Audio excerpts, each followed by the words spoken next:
welcome to our panel discussion on financial literacy. April is Financial Literacy Month, and we're possibly the only college in the state of Connecticut having this discussion. That's a wonderful thing. Manchester Community College once again is leading the field. I would like to especially recognize Miss Debbie Oak, and that's Leah Burrell's mom. So Peter Thiel says, we live in a world in which courage is in much shorter supply than genius. Leah is a genius, and she's courageous. I'm telling her now.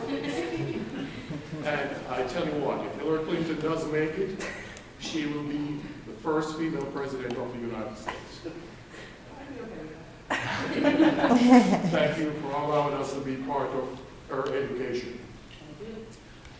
I would like to also welcome Mr. Carol Toll. Mrs. Sheila Toll, all of his mom, will be here shortly, but Mr. Toll, welcome. One of the things that I try to do is to listen to the students, especially when they're not speaking to me directly. You could all keep dropping, I call it intelligence gathering. And intelligence tells me that all of it is in a very supportive environment. You have weighed in on the strategies for the stock market investing contest, and you've also participated in his preparation for the panel discussion. He has achieved because you have supported. Thank you very much for allowing us again to have a part in his education. At this time, I'd like to turn it over to the chair for our department, Professor Martin Hart. Thank you very much, Malton. Welcome, everyone. Very good to see you again today. Welcome to our panelists. We look forward to this conversation. And as Malton mentioned, we're leading the state universities and schools by staying on the cutting edge of everything. Financial literacy is something that touches us all, and so we want to get to that discussion right away. At the onset here, I'd like to introduce the panelists to you today. From my right to left, the first panelist, if you wouldn't mind waiting, is James Zahansky, Senior Vice President and an investment advisor. He began his career in the pharmaceutical industry, building and leading large-scale commercial marketing teams, and having worked on large U.S. brands like Allegra, Lunesta, and Brovana. After transitioning to the financial services and joining Weiss & Hale as a partner, he leads new business development team with a focus on retirement plan rollover, transitions, and retirement plan consulting options. Additionally, Jim works along with an advisor team and a chief investment officer, Lawrence Hale, on business and institutional portfolios like endowments. Jim is a voting member of the Weiss & Hale Financial Investment Committee. Mr. Zahansky earned his baccalaureate of Science in Business Administration and Management from Bryant University. So join me in welcoming James Zahansky.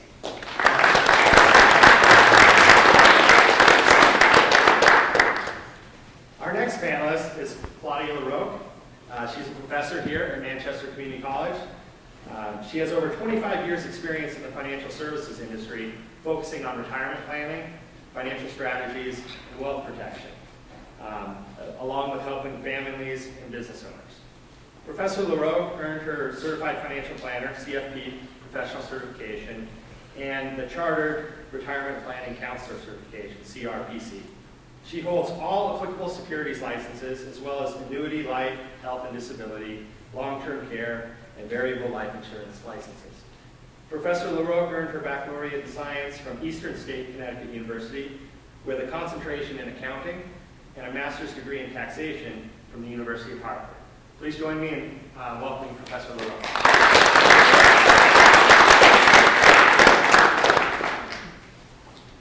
Our next panelist is attorney David Wenk. He works with Barham, Tapper & Gans. And attorney David Wenk has a trial and appellate practice, which emphasizes on federal criminal defense and plaintiff's personal injury. He's admitted to practice in Connecticut and Massachusetts.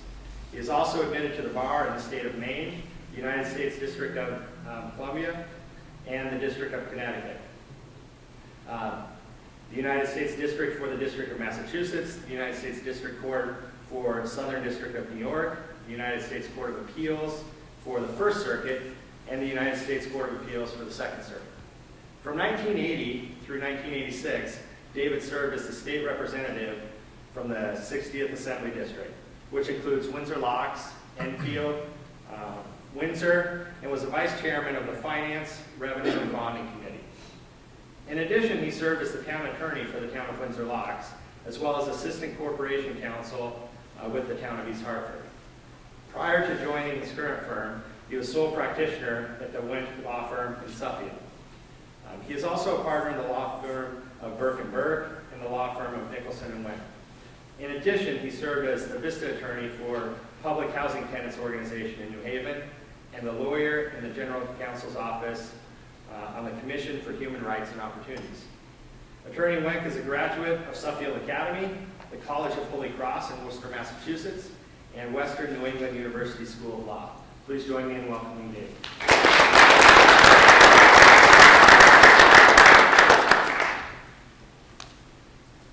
Our next panelist is Louise Sorelli O'Brien. She's a fellow with the Society of Actuaries and a member of the Academy, the American Academy of Actuaries. She has an extensive career which began 30 years ago, initially as a mathematics education graduate from the University of Connecticut. She later completed her Master of Science in Business Administration from Boston University, while teaching overseas in Berlin, Germany. For the past 30 years, Louise has worked as an actuary in the corporate business world. Her most recent position for the past 10 years was an assistant vice president of actuary at MetLife in the finance department. Prior to that, Louise managed an actuarial finance team for Travelers Life and Annuity, in her role as a pricing actuary for group pensions and those related products. Her areas of expertise include risk management, investment analysis, financial management, and employee benefits. Louise also has 5 years of academic work experience ranging from high school, undergraduate, and graduation level instruction. She taught in public and private schools in North Carolina, Germany, and in the Hartford, Connecticut area. Please join me in welcoming Louise.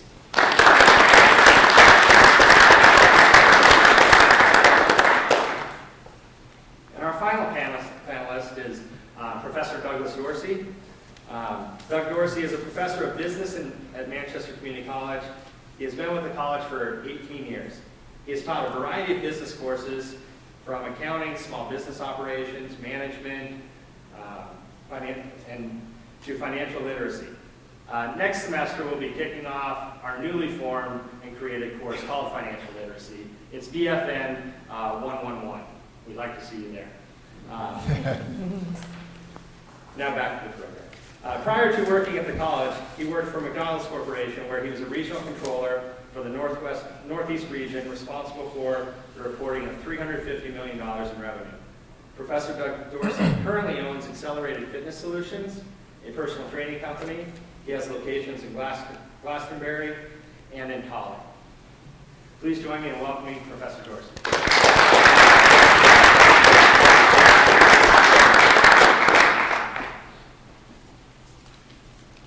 The final introductions that I have are for the two panelists that the two moderators that are going to help moderate the discussion. Oliver Toll is a business administration and accounting student here at MCC. He's graduating with his associate's degree in May and is planning to transfer to the University of Hartford to pursue his bachelor's in marketing with a minor in finance. Oliver is the treasurer of the newly created Applied Business Concepts Club on campus and is also a member of the Honor Society Phi Theta Kappa. Oliver lives in Windsor, and we look forward to having him moderate our discussion.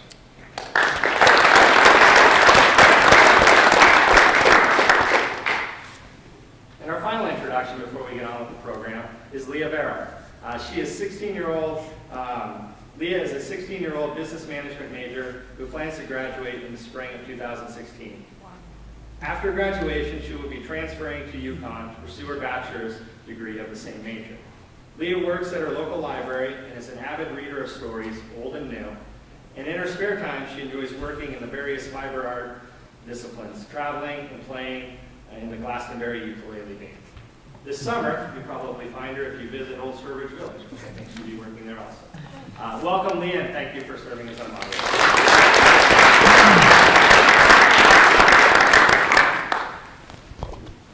Welcome to another edition of our MCC Wall Street Talk. My name is Oliver Toll, and this is my co-host, Leah Varela. We all deal with money. We have jobs, bills to pay, and textbooks to buy. But do we really allocate our money effectively? I know that often I don't use my money as wisely as I should, and I think I could say the same for Leah. It's true. Although we may want to make smart decisions regarding our money, many of us do not have the necessary knowledge to do so. That is why I'm pleased to announce that our topic for today is financial literacy and what college students need to know about money. Simply, being financially literate is knowing how to manage money and knowing how money really works in our world. As the majority of students here at MCC have jobs, either part-time or full-time, this topic is of great importance to us. This conversation will cover topics like investing and even donating money. We have the privilege today of hearing from our panelists who made it in the business world. These experts were kind enough to come and share with us today how we can best utilize our money and how we can avoid common business mistakes. So when I ask questions, we'll start with Mr. Zahansky and we'll follow clockwise. First question is, what would you like to have learned about money or finances in college? Well, thanks for asking the question. Thanks for having me today. It's great to be with you. It was some time ago I was in college, so I have to think back to that. But honestly, I think when you think of of your time in college, often you're caught up in the day-to-day. How am I going to make it to the next class? How am I going to get to my job on time, maybe? And if you step back for a moment, take a bit of a strategic approach and think about what you're trying to attain, maybe set a goal. And I think for me, I was not as goal-based in my thinking when I was in college, other than trying to finish school. I think being goal-based in a savings plan, pay yourself first, is an easy concept to do. If you're paid X amount during the school year from a part-time job, try to save a certain amount, even if it's $10. That has significant value as you go forward into your work career and in the next part of your life. What I would have liked to learn is about checking accounts and having banking relationships, because my first relationship with the bank was that I had to deposit my payroll in there on a regular basis, and within the first few weeks I became overdrawn a number of times because I did not understand exactly how the money worked going through my checking account, thinking that I was getting a full amount of my paycheck versus my pay less taxes and whatever else.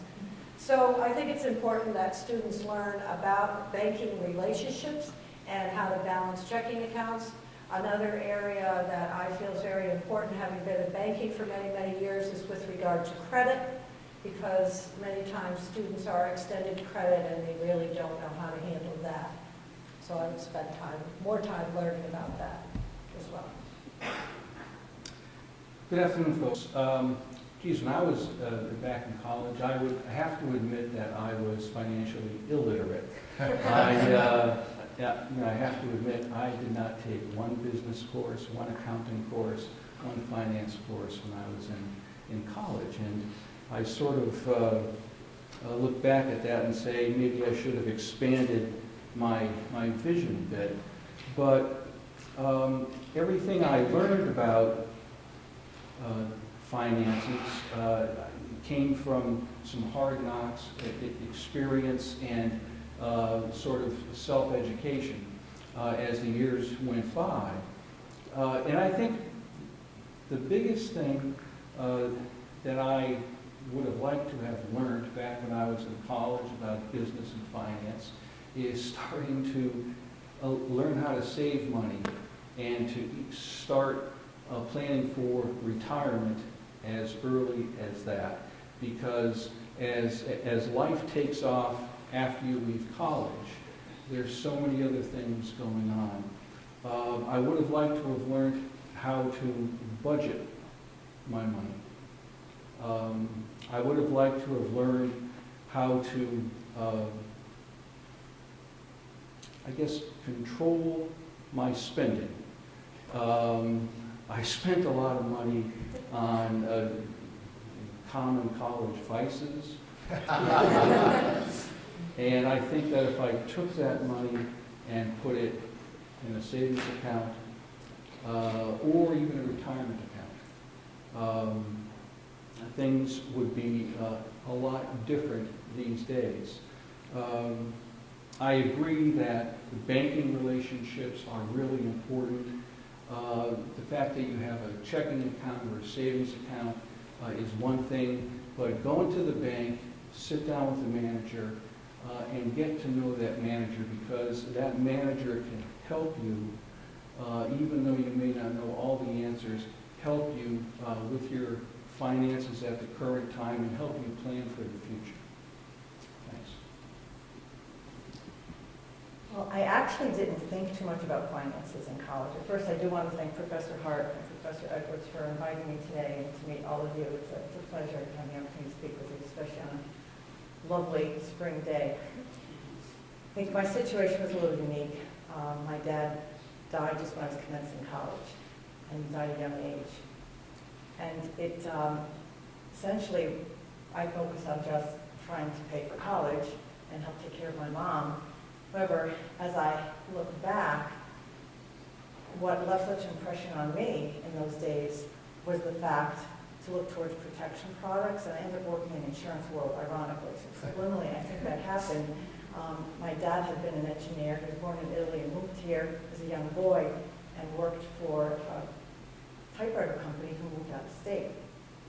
Long and short of it is, it was prior to different laws for retirement protection for employees, law that most everybody will learn, ERISA at some point in their lives, so they study our pensions at all. But when he went to work for a new firm and died suddenly, he had no pension benefits. So my mom was left basically with nothing.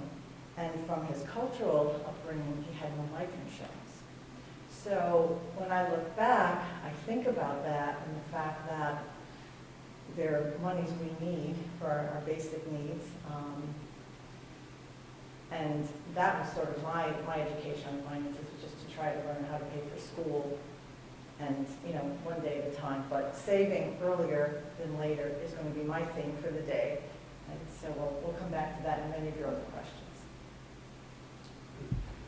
Unlike Attorney Wing, I actually did have business classes and accounting classes and finance classes, but like him, when I graduated from college, I too was financially illiterate. So there are two different things. There's a difference between passing classes and taking business classes and being financially literate. So what we're doing here is an important thing, because I think this information you really need to be financially literate and successful, as well as successful. For me, I would like to learn a couple things. One, how to allocate my money. When I say allocate, I think in terms of percentages. How much should I put towards my own personal development? How much should go towards housing? How much should go towards clothing, food, savings, travel? I would have liked to have some sort of idea, so then that way I could have taken my money and had maximum amounts that would have went to certain areas instead of whatever was left, just that simple. I also would have liked to learn a little bit more about time value of money and how I can make small sacrifices at a young age that would pay significant dividends later on for me in life. So I have a second question for you. What is the worst or the most common money mistakes you think people make, and how can we avoid them? So I would like to start with Mr. Hussein. Okay. I would categorize it in three areas. So budgeting. So we're all talking a bit about how you'd like to allocate your money. I mean, just think simply. I earn X amount. Say I earn $300 a month. If I'm spending more than that, it's a problem. Right? So, let's think basically. There's a couple of tools you could maybe use to help you budget. If you're not using mint.com, it's a budget and cash flow online tool that could help you. I think it would keep your budgeting and cash flows in an online platform accessible via your iPhones or whatever you're using on your mobile device. And it'll allow you to see what you're earning or not in your checking and or savings account. So I think that's a good tool on budgeting. I think the other area on a mistake level is managing debt. So, the student loans, there's debt if you're spending over your budget, and ultimately, when you get out of school, that can hamper your ability to save for retirement. If suddenly you're having to pay a student loan bill of $500 every month, and you're layering on top of that additional debt you've incurred during school, it makes it difficult to start putting money away in the retirement account. So I would think, instead of just thinking about, I'm going to take this student debt on, actually do the detailed work to say, what's it going to cost me when I get out, and what can I manage if I make a certain amount of money when I get out of school? And that's kind of projecting forward your budget. I think the last area that we see often is because of this carry forward of debt or mismanagement of budgeting, you really can't immediately save for retirement. And so when you take that first job, if the company is offering a 401k plan or some retirement plan, you see people not immediately saving even to the company match amount. So if the company matches 4% and you're putting in 2%, you're leaving money on the table there. And I think that really it's just, I would call it a discipline. Budgeting, look at the debt carryover, understand when you get out of school what that means to you, and then if you can minimize it, you'll actually start to save for retirement early and be in a long-term situation that's positive for your cash flow. All right, well, it seems like the theme here is save early, and I totally agree on that. And interesting, I just read a statistic that 68% of people over the age of 55 are very sorry that they procrastinated and did not save money, because the average amount of savings that people have at that age are somewhere between $40,000 and $50,000, which as a financial advisor, I can tell you that is not enough to live on for 30 or 40 years after you retire. So, save now. Well, how do you do that? Well, the budgeting is a big, big part of that. And what I find, because I do pieces on budgeting with classes, different ones, is talking about looking at every single expense you have for the entire year. You can't just look paycheck to paycheck or month to month, because we have expenses that are quarterly or semi-annually. So I tell people to add up all their expenses and divide by the pay periods. And that tells you how much money you need to have every single pay period. Whether you're going to write a check for it or do your direct deposit for it right now, that's not relevant. What's relevant is how much of your current paycheck do you need to leave in your checking account for a future expense that has to get paid.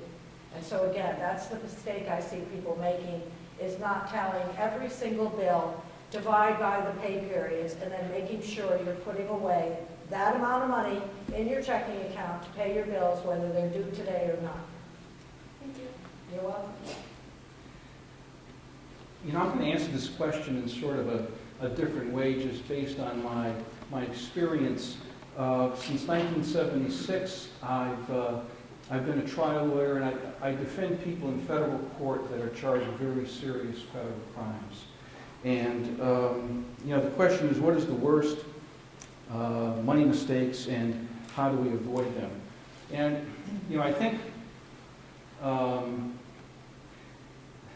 there's a saying, "To thine own self be true," and I think sometimes people are not true to themselves when it comes to knowing themselves and money. And I'm talking maybe in a more specific frame where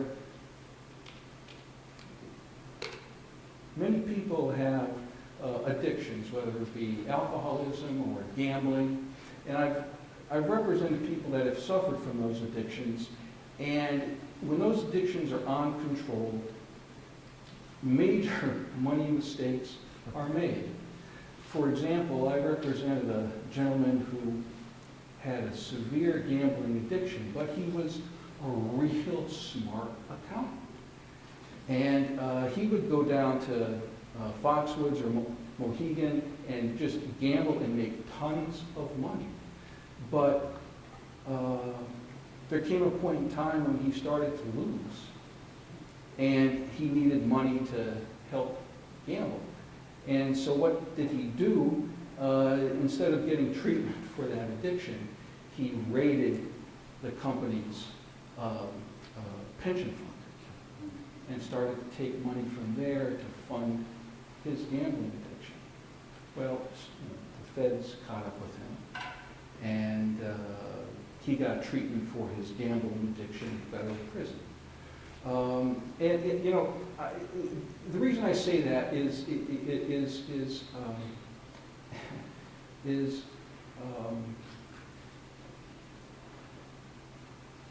it's the person that makes the money decisions. And if you're not true to yourself, if you don't know yourself completely as a person, you can get yourself into some serious trouble.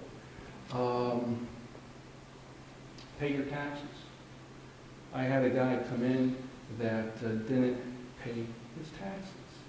He was a construction worker, foreman, made lots of money, but didn't pay his taxes. The feds caught up with him and charged him criminally for tax evasion. And we were able to keep him out of prison, but he's going to spend the next 20 years paying back the federal government for the taxes he evaded and didn't pay. So, pay your taxes.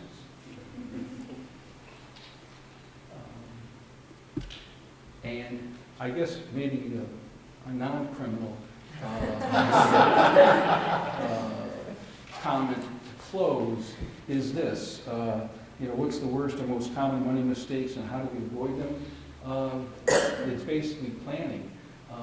If you fail to plan for your financial future, you're planning to fail. So make a plan. So experts on the matter advise that people should save at least 10% of their paychecks. Now, I have two questions for you on this topic.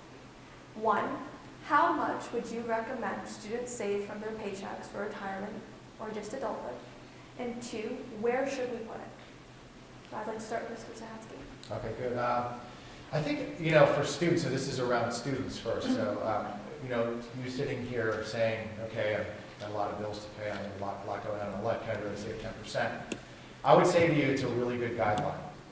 And it goes to this idea of saving early and saving often.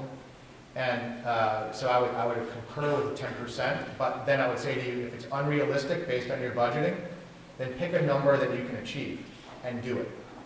So whatever it is, if you have to save $10 a month because that's what you can afford in your budget, then do it and stick to your plan. So that would be to answer the first part of this. And where would I put it? So if I was able to save 10% as a student, and I had probably a utopian situation where I had 3 or 4 months savings to cover any unexpected expenses, and I was able to do what I wanted, I would then probably open a brokerage account and invest in the various markets that are out there that could give you a higher return. I think that's an unrealistic scenario for most, but should I have it, that's what I would do. Thank you. All right, well, I agree with James about saving what you can, and all of that is going to be based on your budgeting. But I also can tie in with what Doug is saying about in saving and investing. Firstly, I would say if you're saving money, the first thing you want to do is save 3 to 6 months worth of whatever you're earning. Because realistically, most of us are going to lose our jobs at some point in time or have a reason why we're unemployed. So the most important thing is to save that 3 to 6 months that you want to have should you lose your job for a variety of reasons. It could be illness, it could be a layoff, it could be company shuts down, whatever. But then once that 3 to 6 months is saved, then tying into what Doug is talking about, save what you can, and if you're going to invest, you should be investing in a strategy where you're going to buy and hold for a long period of time. And I've seen evidence of this being successful my whole career because I was in banking and brokerage. I have many clients that have lots of money and they all worked hard for a living. One guy in particular, he was a pest control guy, and he saved from the time they were first married, paid for their houses and their cars, and he has stock that they've held for 30, 40 years and just saved little increments of money over time. So do your budget, then you know how much you can save. Then you save for your 3 to 6 months, and then you start investing and have a plan. Thank you. All right.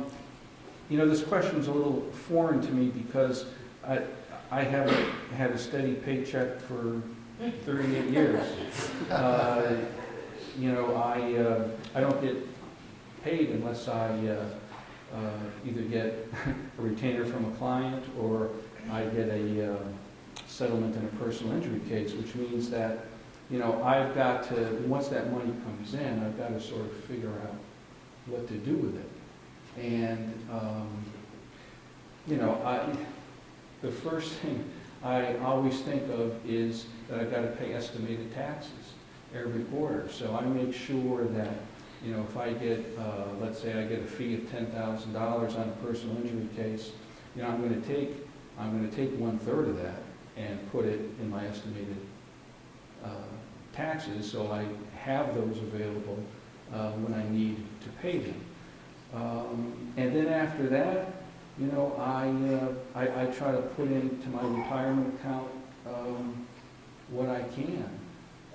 There's no set formula for me. So it's sort of,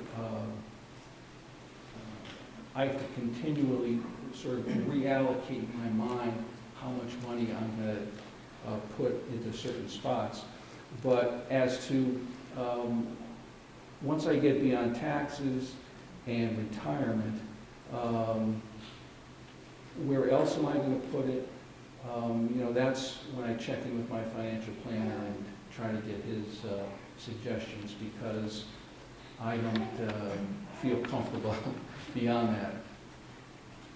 Thank you. Well, since the focus of the question is all of you, for students currently, whether they be part-time, full-time, I'm going to answer in a different way. I find this question, again, to be very commendable, to be thinking 10%, I think, other than utopian, it seems very lofty, at the stage of your lives. And you probably have studied in either psychology or sociology classes like Maslow's hierarchy of needs.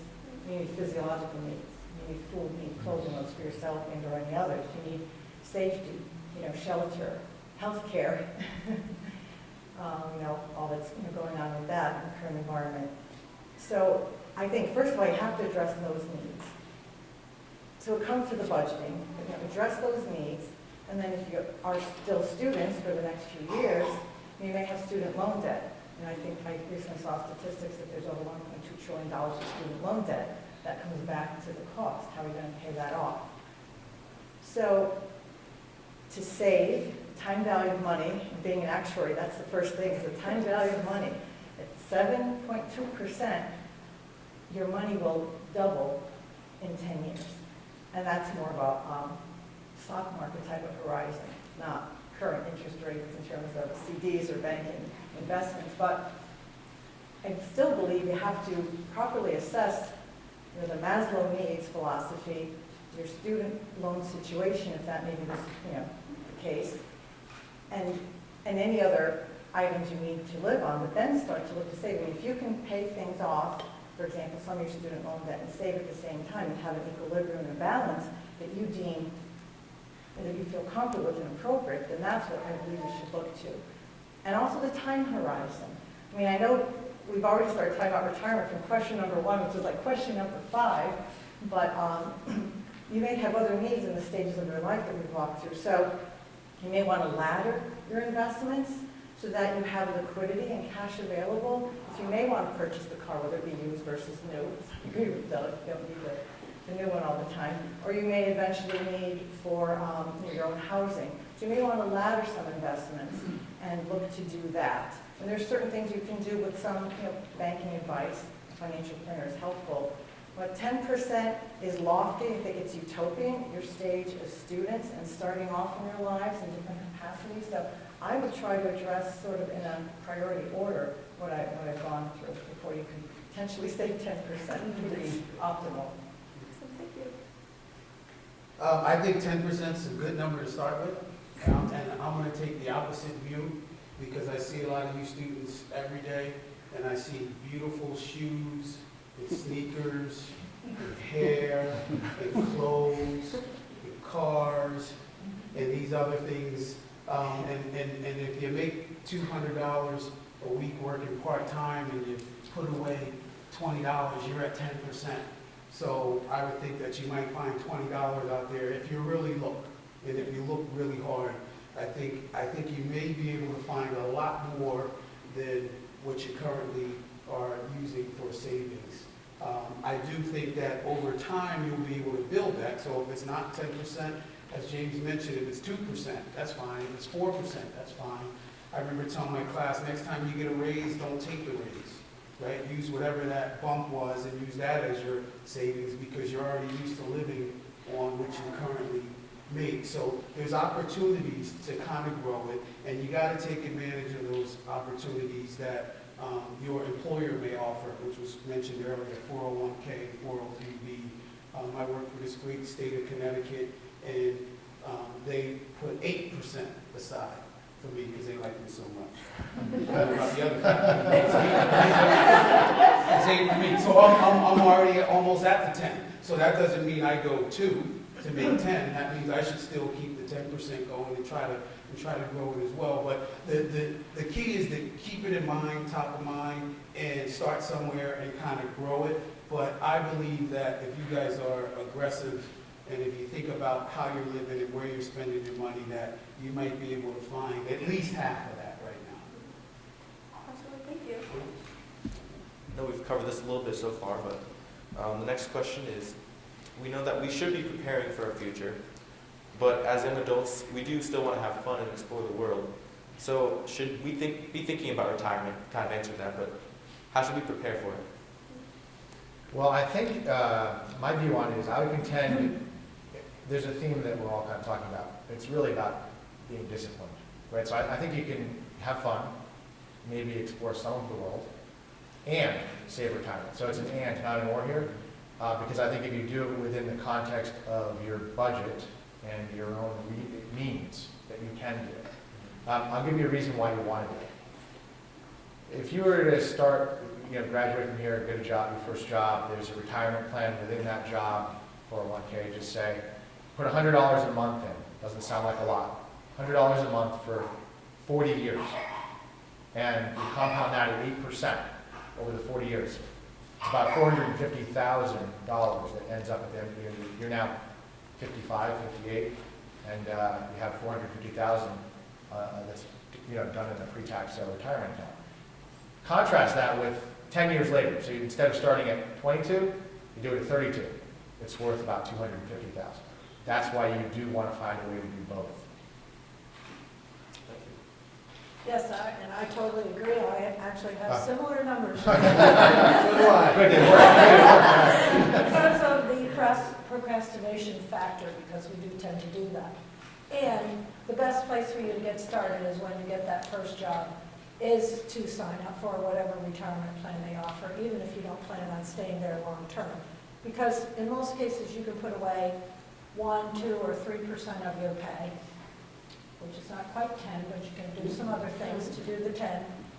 But then you're starting to accumulate, and like Joe was saying, that the dollars are unbelievable how they add up as you have 40-some years versus people who start in their 50s, which again I've seen many, many times.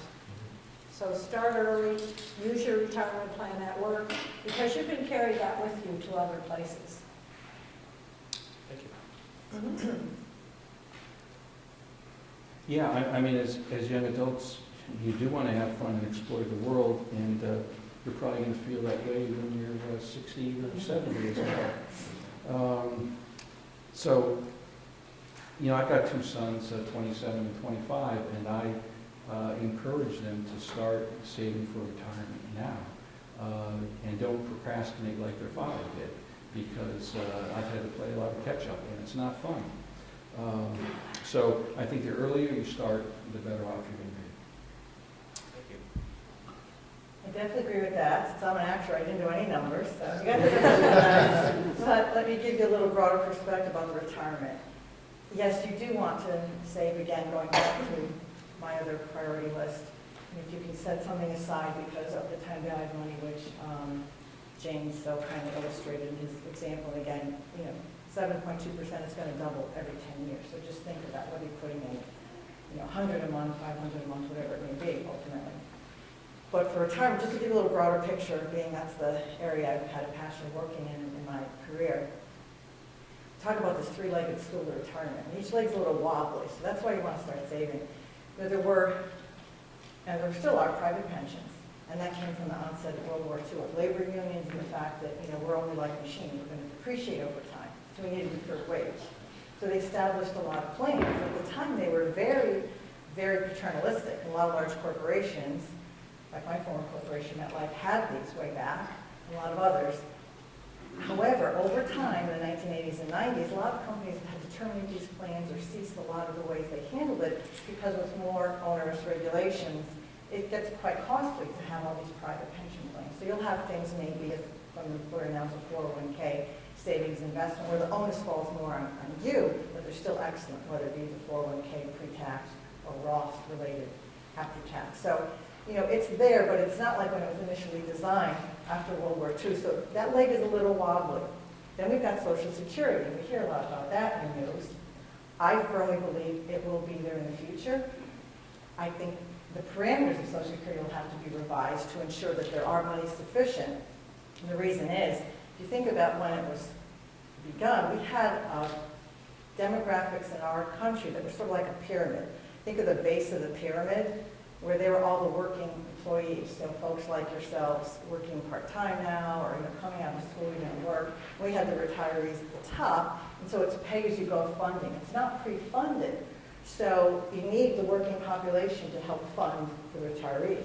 Well, that pyramid's inverted now, all these years later, for 40, 50 years, so that with all those baby boomers from World War II on that are coming up for retirement, and may only have the 40 to 50,000 average 401k balance that Claudia referenced, now we have this much smaller population of the working employees, so don't feel a heavy burden on yourselves, but it's critical because it's pay-as-you-go to fund out retirees. So that leg's a little wobbly too. We'll hear a lot more about that, I think, as time goes on with Congress and new elections, et cetera.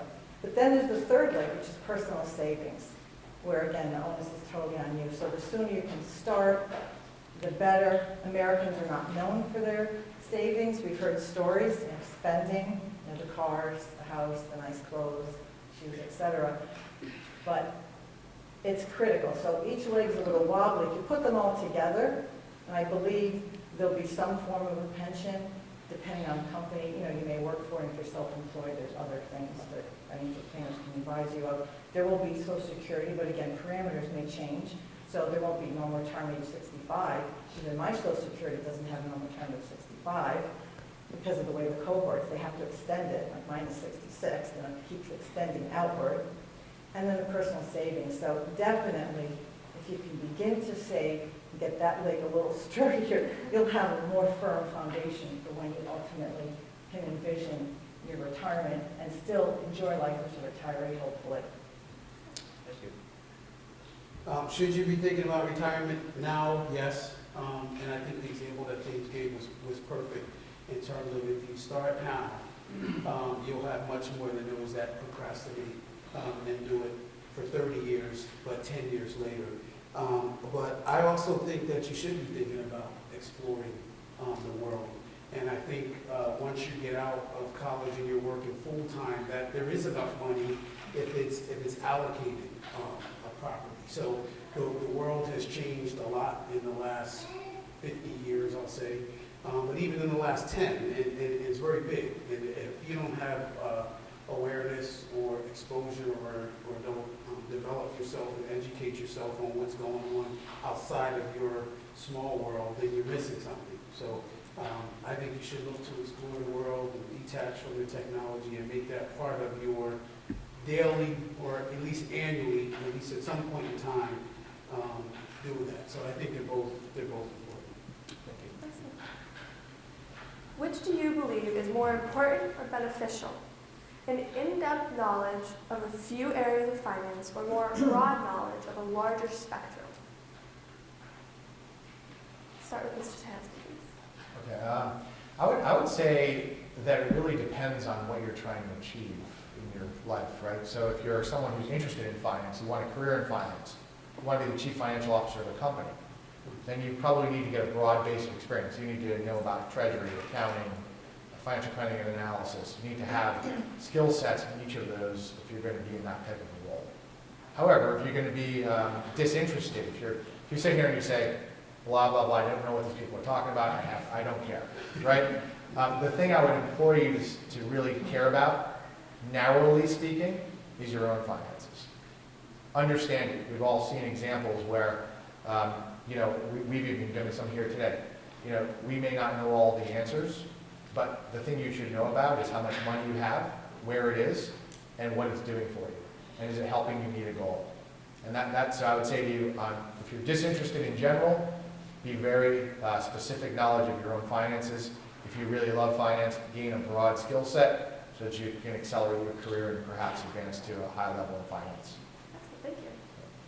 All right, once again, I agree. If you're really interested in a career, then you want an in-depth. But most of us are just going to want to know how to take care of our own finances in the long term. So in that case, I kind of related to the car repairs or doctors or whatever. So we should have a good general idea of what our car is all about and our own self-help, and financially or personally. And then when we need help with that, we seek a professional. So this attorney here is using his financial advisor. He's mentioned that a number of times, and that's exactly what you should do. If you're not totally interested in it as a career, then get some good general knowledge, and then seek out a professional who can help you with that, just like someone with your taxes or your car or your health. So thank you. Okay. In terms of this question, I guess I can answer it in several ways. For those of you who are going to be self-employed, you've got to have sort of more in-depth knowledge of your business and focus on it. And if you can't, do what I did. The first person I hired when I started practicing law was a bookkeeper. And that was, I think, the best hire I made, because this individual was able to keep all of my various accounts in order, especially important accounts like trust accounts or clients accounts, which are regulated by the state of Connecticut and the bar committee. So, but regardless of the business that you're in, I think you have to focus in, obviously, if you're self-employed, on specific areas. But I'm also a consumer, and I don't know a lot of stuff about finance beyond my business. So it's important to me, like I say, to read the business pages of the newspaper pretty much every day, and pick up books and keep myself educated. And then, I feel a little more comfortable. It takes the fear out of finances if I educate myself. I think it does depend. I'll go back to James's answer. If you have a sincere interest in finance, then you definitely may want to focus on specific topics. For example, we mentioned the stock market and mutual funds, and the returns there. We've had certain commentary as to that in the long term, because that's long-term horizon, and may not be something at this stage that you can invest a lot in. But if you're interested in that and want to understand more about the S&P 500, what's that versus the NASDAQ versus the Dow Jones Industrial Average? What are all these, and why are they different? And which one's a better indicator from a health market watch? Then I strongly would recommend that you study and research and try to take some of those maybe courses. It's such an advantage. When I went to school, I had to type in punch cards, hand them to somebody who went to the computer way in the back at University of Connecticut, where I never saw it. If I typed a 0 instead of an O, my results didn't come out the next day. So we didn't have the wealth of information readily accessible in the advance of technology, where you all can get into that now. I see walking through the library, everybody on computers, which obviously did it work now, but you can research information and learn. You have to be cognizant of where you're looking for information, obviously, and what you're reading, but in the bigger picture, I think you have so many greater opportunities.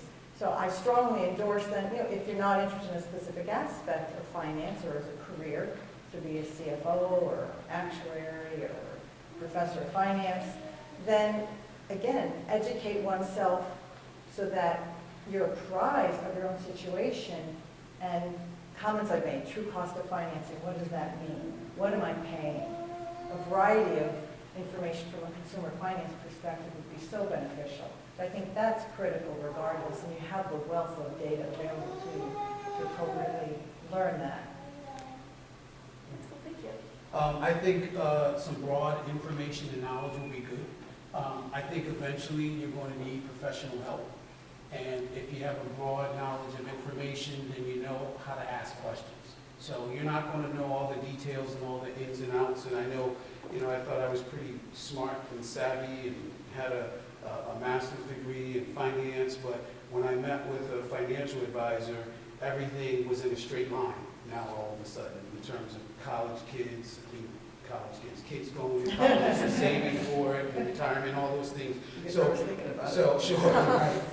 And so the path got very clear once I brought in the professional, but I knew what questions to ask. So broad knowledge will give you a good surface so that you kind of know what to ask, and then let the professional do what they do and what you pay them to do. This question's a little bit on another note, but I think it's still important. What is your view on college students or young professionals and philanthropy, that is giving back? Well, absolutely. First of all, I believe in giving back. My own personal view on it. You have to ask yourself the same question. Where does it fit in your Maslow's? If giving back is something that's really important to you, I wouldn't put it in order of that and then paying your bills and paying for college and other things. But I would tell you that unless we're all philanthropic in some way, which is, by the way, beyond money, it can also be giving time and be giving to a cause in some way. Unless we continue to do that, we'll have challenges in society. It's my own view on it. So I'm a big believer in it, and if you can do it and keep it in your own way of doing it, then go for it. Thank you. I'm a big believer in it as well, and as Joseph was saying, at this point in your life, you may only be able to do that by volunteering, but that gives you opportunities to see organizations where you might want to donate money in the future and set up your own trust for them, that sort of thing. Foundations, as Bill Gates does for many organizations. But to get started at this point with at least some community activity and find places where you would like to do that. Thank you. Yeah, you can't keep it if you don't give it away.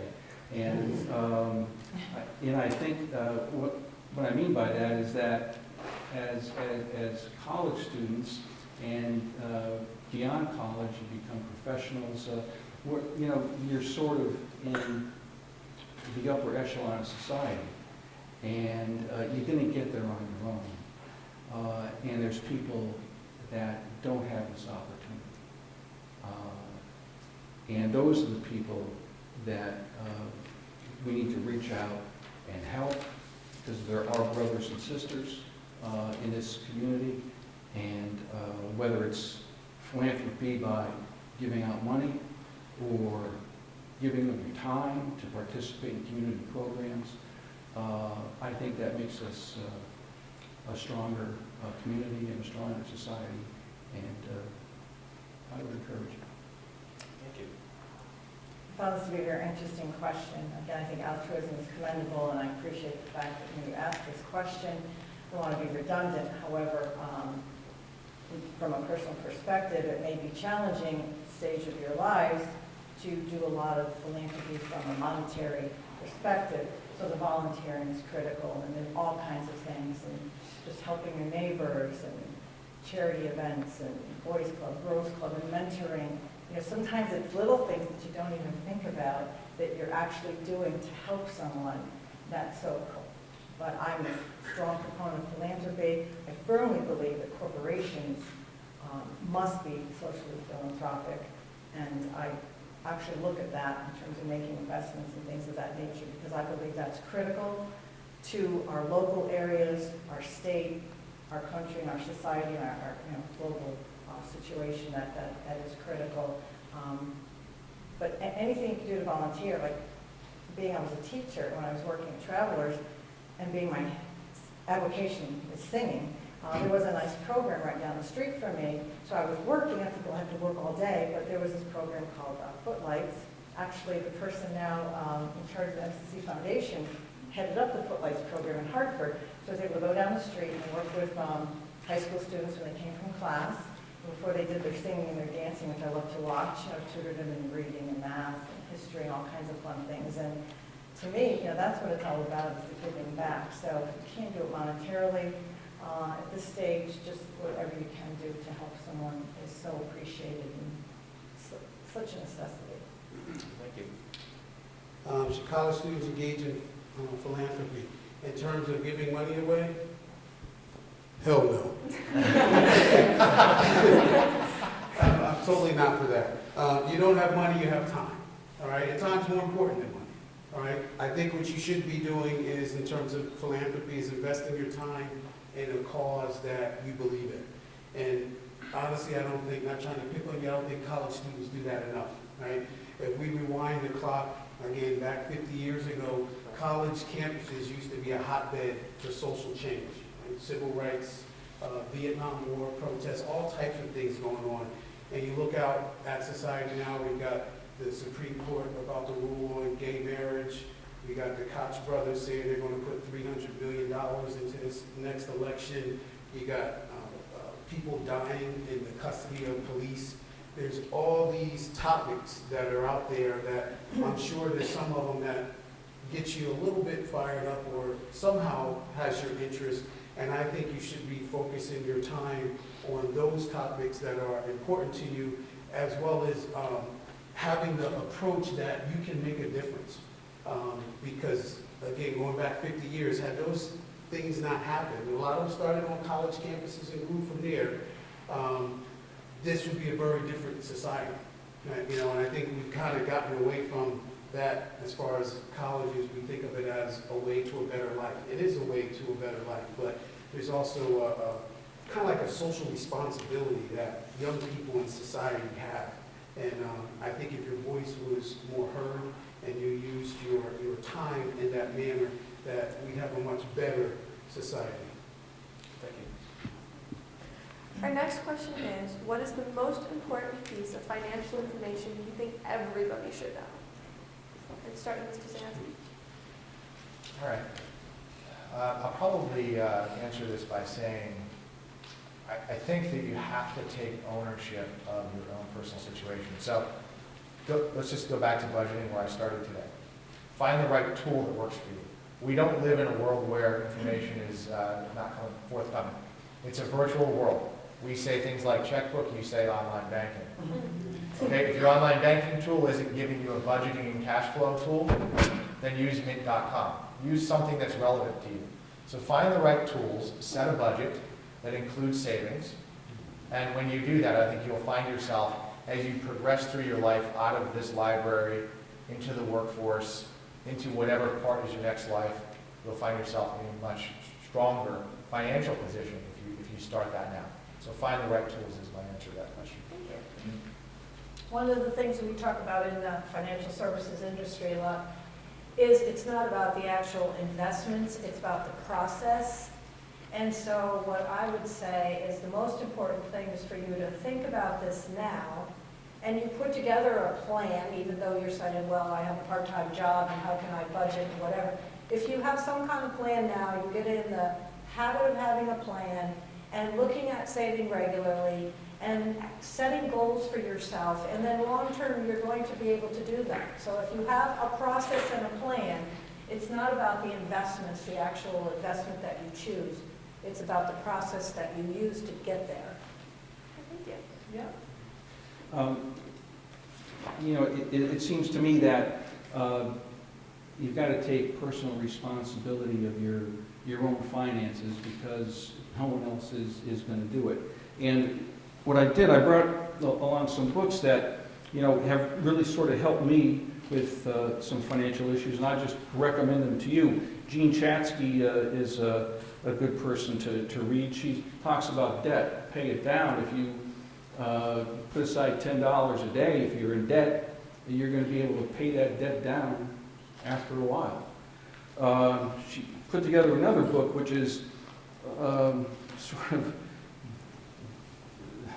The Money Rules. It's a path to lifelong security, and she goes through all the different aspects of money in your life, and it's in big print, which is really good for me. I like that. And, what's that? It says, "Don't shop sad." Don't shop sad. It's got some good stuff, Yeah, it's got pictures. I like that. It says avoid most debt.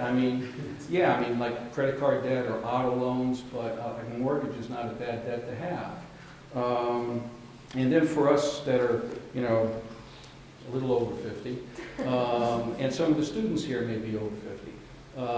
Charles Schwab has a guide to finances after 50, including retirement and stuff like that. So, I would just take personal responsibility by educating yourself.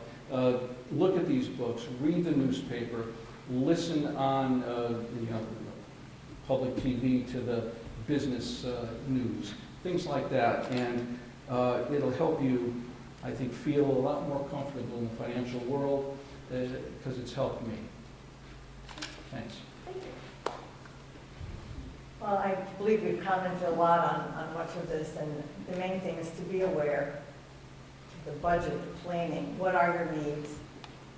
What do you have to pay off over time? What can you save shorter term for certain needs, not just spendthrifty? When you begin to work for employers who have plans, whether they're pre-tax, after-tax, the tax laws will change, be cognizant of that. And looking to retirement, the time value of money. We've said it so many times, it's just critical. So anything you can put aside, when you're 25 or 30, 35 versus waiting 40 or 45, it's just dramatic. So I think all those things we've stated many times. As a tangential comment, though, I want to go to something Doug said about exploring the world. I had the privilege to serve as an Army wife for many years, so I did travel and lived in North Carolina, and I lived in Germany, and I got to travel different places, a little bit down in Arizona I lived, and up in Massachusetts. And I think it is critical because you learn, there's so much to be learned from all kinds of experiences, and it just helps put everything in a proper perspective. So while you're seriously thinking of finances and saving and trying to look ahead and ladder what you need over time, perhaps with the help of a financial planner, so I'll make you laugh. I have an appointment this afternoon with my financial planner that I've had ever since MetLife bought Travelers 10 years ago. It's like, what do I do now? Citigroup stock? So financial planners are good. But don't wait to enjoy the world either, because there's so much to learn, just even in your own state, or your own area. So I just would recommend that you not lose sight of that also. Absolutely. Thank you. My important advice is what I consider the key to success in anything, and it's focus, discipline, and consistency. So focus, have the goal. Discipline, in this case, would be the budget, and consistency would be the time value of money. So focus, discipline, and consistency. Okay, thank you. Now we have some extra time, so we would like to invite some students or members of the audience to ask our panelists any questions they might have that we might not have addressed today. So we'll open it. First, I just want to thank all of you guys for doing this today. Thank our panelists for being here and sharing their expertise, as well as our moderators for their courage, and I know the preparation they took to get ready for this. The one thing I would like to ask is, a lot of this was talked about financial budgeting and being able to use your funds accordingly. But how about budgeting your time? What advice do you guys would have for finding time to be able to do all these things, save money, go to school, and work full-time or part-time, depending on everybody's situation? That's an excellent question. Professor Claudia, will you start? Well, one of the things that has been very helpful to me, and I think would be helpful to students, is to actually not procrastinate, first of all, and then get a plan. And how do you get a plan? Well, you actually pull out a calendar and you overlay your responsibilities on that calendar. And the one thing that can help you with is putting things to the back of your mind, because everyone's a little bit overwhelmed right now. I have an exam, I have a paper, I have this, I have that. Well, if you allocate the time for each of those things, then you can forget about all of the other things while you're doing that. And I find that a lot of people, students included, don't do that with their time. So they just get caught up doing a lot of things at the last minute, whereas if they did, for example, I had one assignment that was every single chapter, 12 chapters. Well, why not answer the 5 questions once a week? That would take 15 minutes. Now they're the last week of school, and there's 43 questions to answer, and an exam, and a paper, and another paper. So if those students planned accordingly, they could say, well, every Monday when I have a free half hour, I'm going to answer 5 questions. So time management is a really important piece, so if you ever get an opportunity to attend a time management class, that can be very, very helpful for you. And we should probably help more with that also. One piece of advice I give my students at the beginning of every semester is I tell them to set up a set study time, just like it's a class. So I tell everyone that you know that that's your time. So everyone knows on Wednesday from 12:30 to 2:20 or whatever your time is, you're here. You should set up a set time to study on, say, Saturday from 8 to 11, and let everyone know that. And every Saturday, whether you have work to do or not, 8 to 11, you go study, 11, you pack it up, and you go back to your life. And I think that helps manage in terms of time, in terms of school load. The other thing I think you might want to make sure is, I find that I'm guilty of this as well, is that students here do too much. In other words, it's hard to balance time when you've got a full-time job, full-time workload, some family responsibilities. You still want to live a little social life too. So in terms of that, you might have to go to a quiet place and do some soul searching and figure out, hey, what is it going to be right now? You know, so that I think hopefully will help. And just real quick, I'm sorry, if you're in my class, I know class is over, that attendance sheet is right behind the young lady in the orange. If you have to go, just make sure you check that off before you leave. Thank you. No, I would agree. I would say discipline. Discipline is so key. And again, you don't want to forfeit enjoying life, but the time management, I mean, to this day, I chart out my whole week. And I just left my job in New York, hoping to pursue teaching. But I still chart out my whole week so I can see, like this time slot for this, and if I'm going to attend this function, or I want to help out somebody here. So being that many of you do work, and you may have other responsibilities, we would need to do that, whether it be with some kind of day planner or just your own. I mean, I just do it on a sheet of paper. I don't do anything fancy. And then holding to it with the discipline, and especially with the studying. I know as an actor, I had to study like 350 to 400 hours for every exam. If I didn't, my chances of passing were greatly diminished. There was a direct correlation between the two, so I kept track of every hour. And it was tough working full time and being married and having a family and all that kind of thing.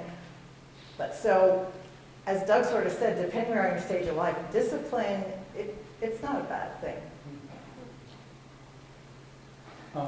In terms of time management, I'll just give you my personal experience has been since I sort of matured in terms of time management. When I was back in college, it just depended on what time I woke up or what time I went to bed, came in from nightly activities. But in terms of getting mature about time management, what I do, I get a day planner. I would recommend getting a day planner, whether it's Franklin Covey or day timer, something like that. And I start first thing in the morning. I write down from 5 to 6, exercise. From 6 to 7, eat breakfast. And then from 7 to 8, get dressed and shower. And then from 8 to 8:30, drive to work. And I do that for every day. And I also, so if I have to drive to court, down to Bridgeport, I know it's an hour and a half, so I block out, that hour and a half before I get to court. And I plan for it, so I'm not late. And I not only do that every day, but on Sundays, I just try to set aside a few hours, or Saturday afternoons, just to sort of plan out my following week. So I have a sense as to what I'm going to be dealing with. And, since I've been doing that, I mean, it sounds a little, obsessive compulsive or whatever, but I'll tell you, I haven't been late to court. And, things fall into place, and I get my stuff done. And I know when I'm supposed to eat. I know when I'm supposed to go to a movie, and it all sort of works out. Do it on a Sunday afternoon, though, not Saturday. Especially on a Saturday afternoon like this. Yeah, I wouldn't have anything more to add to the technique. I would just encourage you to say, it's similar to the advice I gave on the financial planning. Really, it's about picking the right tools and using them and sticking to them, right? So you use a day planner, I use Outlook and iCalendar, right? So and block your time and pick your priorities, and then make the decisions that align to the way you block it. If you make a choice that isn't what's on your calendar, hopefully you did it for a better reason. And that's the advice I would add on to this. Thank you. Do we have any more questions? So, as college students, we get a lot of information thrown at us each day. What was the best lesson you ever got, or at least took away from college?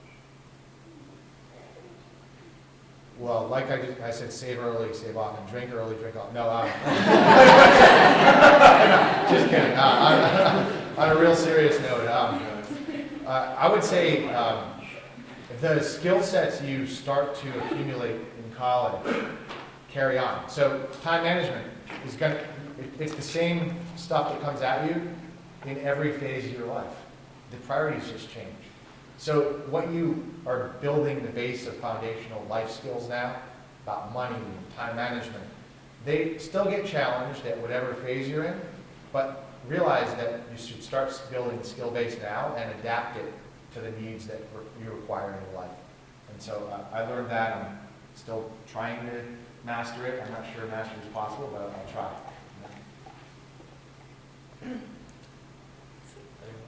Yeah, I mean, the biggest thing I got out of college was friendship. And I'm still in touch with my former college roommate who lives out in California. We visit each other during the year. I've got another friend that lives half the year in Connecticut and the other half the year down in Texas.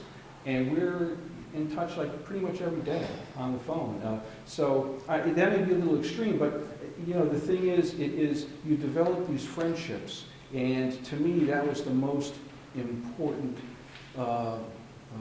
sort of result that I got out of college. Because you can network with these people, whether it's professionally, or they're just good friends to talk to when you're having trouble with stuff in your life. Because when I was in college, when you're having trouble about stuff, you go to your roommate or you go across the hall and you'd speak to somebody, and it would all work out. They would give you some good advice, for the most part. Yeah, turning a negative around to a positive. Being my dad died when I was starting college, it just left such an impression on me how short life is. And so, like, you're in college, you have the opportunity to learn, to make friends, to participate in college or other community activities. I mean, just give it all you got each day, because each day is a gift, but you only get out of anything in life that you put into it. It's a quid pro quo. So avail yourself, I think, of what's here in this beautiful campus, and if you move on to any other schools or whatever you may do, just don't ever take anything for granted. Really tap the resources and ask your professors for more information if they have the time, allotted to be able to help you on certain issues, or just really give it all you got, go for it. I would support that as well, and that in college I got involved in a lot of things that I never even knew about or was even interested in before going to college. So it offered me the opportunity to meet new people, learn new things, get exposed to different ways of thinking, and I think that was a valuable lesson. Any more questions? Other than your student loans, if you ever had them, what was another financial problem you encountered in your life and how did you overcome it? Yeah, so the question I took was, beyond student debt or student loan debt, are there any other financial challenges you've overcome? I would say I'm kind of within one now. I have 3 children, and I'm trying to figure out how to afford college for them, right? And so, you're seeing college tuition rates grow, you know this better than me, at a much faster rate than inflation, and to save for that, it's been a theme we've had to start early. I think my wife and I started out, we had our first child at 30. We started saving literally the year after. I would say that we weren't saving enough. So with 3 kids, we're still probably a little underfunding if we wanted to pay all of college for them. But if we had started earlier, and you can, even before you have children, frankly, you could appropriately. And that's a challenge I'm having. And it's something that speaks to a theme we've all talked about, which is think ahead and save the appropriate amount for the goals you want to have. Yeah, I have. Fortunately, I didn't have too much student debt because I did attend UConn, and I had a little used car, nice Mustang, a lot of noise, but got me around. So that was a lot of fun. But a mortgage. After I attained my fellowship in Society of Actuaries, which took me many years, and my ex-husband, having been in the Army, wanted to become a lawyer, and that took, he was attending law school full-time while I was working, etc. So we decided to buy our beautiful home here in Manchester. We sort of upscaled fairly dramatically at the time and got a variable mortgage. So if any of you are going to buy a house or get mortgages, think about fixed mortgages versus variable, because the interest rate sounded good at the time, whatever it was, 4 or 5%, I can't remember all these years back. But then my husband left, and the next year the variable rate went up to like 9 or 10%, it doubled, and I was left alone, I'm thinking. And housing prices fell. We know these days a house, while we all need good shelter, may not be the best investment as it was many, many years ago, again, after World War II and the whole growth of the economy and all that. So when somebody says variable versus like fixed, at least fixed you can sort of have somebody who can figure out what it means every month. Variable, you don't know, because that's exactly what it's going to do. It's going to change. And if rates go up, and right now we've been in a very low interest environment for many, many years, the 10-year treasury can't even hit like 2%. So rates it's much more likely. The probability is rates are going to go up more than down. So keep that in mind. If you're going to finance anything and you get the word variable in there, make sure you understand what it means, because that was a real challenge for me. And I had to pull out of my 401k, which you never want to do, because you're supposed to save just so I could pay my mortgage payment before I could fix the situation. So be aware when you take loans or anything, what the terms are. For me, as I told you, I bought a brand new car right out of school, and I had a nice accounting job, so I had to have ties. See, I don't even wear the ties anymore. I can't afford them. Nice suits.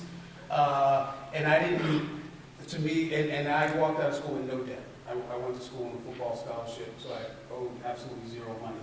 So that meant all the money I brought in I could spend. At least that's what I thought at the time. And then when I realized that I needed more money, then I started to use some of the credit cards that I had accumulated in college. And so what I found was, wow, I don't have any money to like do anything with, because I got this debt and I got to pay this rent, and I have to pay this car payment, and I have to pay gas, and no one even told me about food. I used to just go to the cafeteria and pay whatever I wanted. So how did I get out of it? I called my dad and told him that this was my grand plan to pay these things off, and all I needed to do was for him to just give me the money to do so, and I paid it back. And he said, "Good luck." He said, "Good luck. It sounds like you got the plan working already." And so I had to figure it out, and that basically meant the lifestyle had to change, and the debt had to be paid off, and it was a great lesson, a great lesson. You know, in terms of student debt, I had student debt and I paid that off, and then I started practicing law, and there was one point in time where I was making a good chunk of money, and I was getting all these credit card offers, and I was getting a lot of credit available to me.